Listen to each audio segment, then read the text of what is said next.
મને ઓળખ્યો ને? મારા 12 દરવાજેથી 12 સ્વરૂપે થઈ શ્રીજી મહારાજે લાખો ભક્તોના ભાવ સ્વીકાર્યા હતા, તેનો હું પ્રત્યક્ષ પુરાવો છું. નિષ્કુળાનંદ સ્વામી જેવા સંતના હાથે ઘડાઈ હું શ્રીહરિના ઉપયોગમાં આવ્યો. ધન્ય મારો અવતાર, હું તો ખરેખરો ફાવ્યો.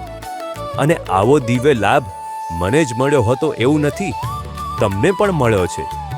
આ કાર્તિકી સમયામાં શ્રીજી મહારાજે લખેલી શિક્ષાપત્રી અને આચાર્ય પદ સ્થાપનનો દ્વિશતાબ્દી મહોત્સવ આવી રહ્યો છે.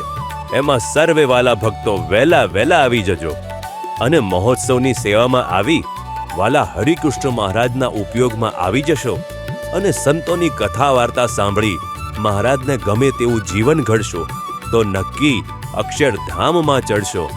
માટે ઝટ આવો વડતાલ ધામ. સૌને ભાવથી જય સ્વામિનારાયણ.